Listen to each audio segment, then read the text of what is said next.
एक मनगढ़ंत मुद्दे के आधार पर महागठबंधन की सरकार प्रतिदिन गिराई जा रही थी और एक पार्टी की अंदरूनी बदलाव को राष्ट्रीय स्तर पर ले जाकर के यूं बताया गया कि छीका टूटेगा, किसके भाग से पता नहीं। हर धर्म के प्रति समभाव राजद के डीएनए में है, राष्ट्रीय जनता दल के डीएनए में है। हर जाति के प्रति सम्मान हमारे डीएनए में है। हम धर्म को आस्तीन पे बांध के नहीं चलते हैं, यहाँ रखते हैं।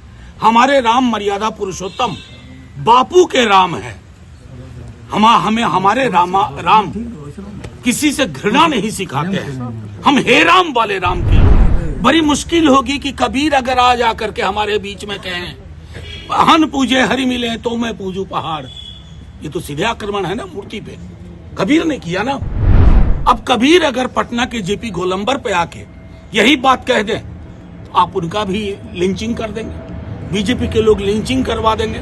नमस्कार, आप देख रहे हैं एक न्यूज 24 और मैं हूं स्वाति आपके साथ। बीजेपी पिछले कुछ दिनों से बिहार सरकार पर लगातार हमलावर बनी हुई थी। भाजपा का ये कहना था कि बिहार में जो महागठबंधन की सरकार है उसमें जल्द ही टूट हो सकती है, जल्द ही सरकार गिर सकती है। हालांकि इन तमाम आरोपों को लेकर राज्यसभा सांसद सह आरजेडी नेता मनोज झा ने प्रेस कॉन्फ्रेंस के माध्यम से भारतीय जनता पार्टी द्वारा लगाए जा रहे तमाम आरोपों पर आज पलटवार किया है। उन्होंने क्या कुछ कहा है, आप इस रिपोर्ट में सुनिए। आप लोगों के समक्ष ये बहुत शॉर्ट नोटिस पे आप लोगों को बुलाना पड़ा। मैं कुछ बातें रखूंगा, उसके बाद आप स्वतंत्र हैं कि आप जो भी सवाल पूछना चाहें, क्योंकि हमारी प्रेस कॉन्फ्रेंस भाजपा की प्रेस कॉन्फ्रेंस की तरह नहीं होती है जहां एक आलाप होता है, यहाँ अंतरालाप होगा। तो उस दृष्टिकोण से मैं कहता हूँ, अभी बीते एक हफ्ते से आप सब ने देखा होगा साथियों, पूरे देश में और कोई मुद्दा नहीं था। एक मनगढ़ंत मुद्दे के आधार पर महागठबंधन की सरकार प्रतिदिन गिराई जा रही थी। लोगों के बीच में मनभेद बताया करता था और एक पार्टी की अंदरूनी बदलाव को राष्ट्रीय स्तर पर ले जाकर के यूं बताया गया कि छीका टूटेगा, किसके भाग से पता नहीं। खैर, उस पर सब पर विराम लगा दिया माननीय मुख्यमंत्री जी ने, निवर्तमान अध्यक्ष जदयू ने और हमारे नेता तेजस्वी जी ने।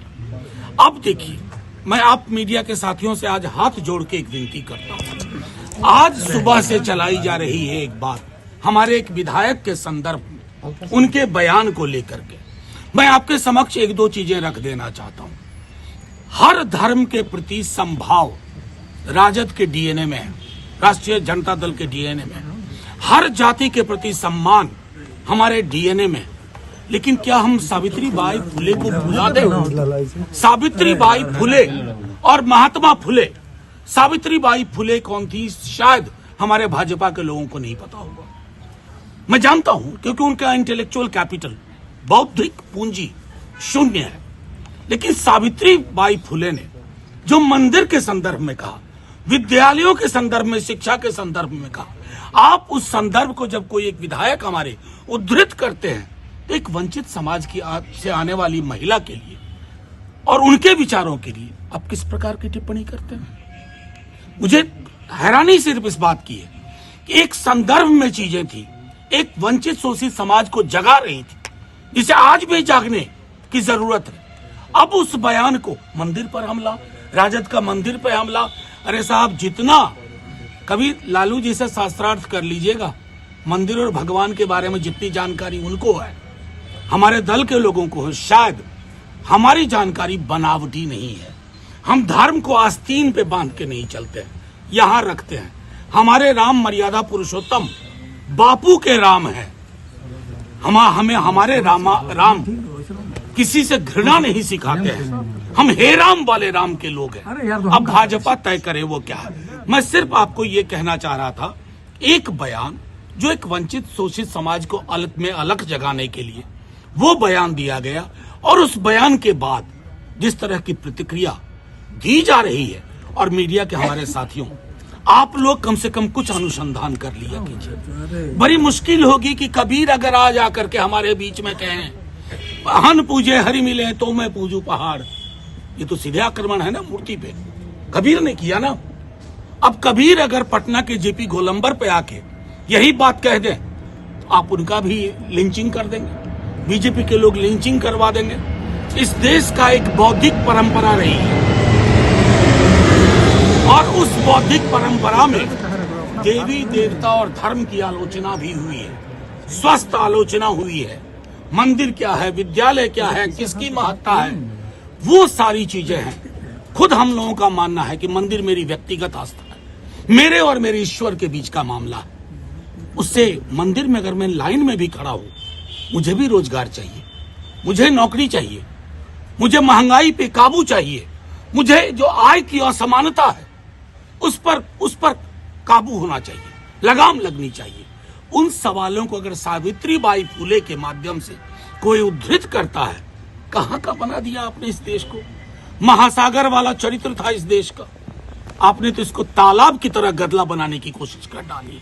तो मैं आप लोगों से यह आग्रह करूंगा कि राजद का पक्ष स्पष्ट है, सर्वधर्म समभाव, सबके बीच में समन्वय, लेकिन मेरी आस्था मेरी व्यक्तिगत चीज है। इसका सार्वजनिक और भोंडा प्रदर्शन भगवान को भी परेशान करेगा। अगर मर्यादा पुरुषोत्तम सचमुच आज पृथ्वी पे आ जाए 22 तारीख के बाद, प्राण प्रतिष्ठा के बाद, 2-4 सवाल मोदी जी को ही पूछेंगे।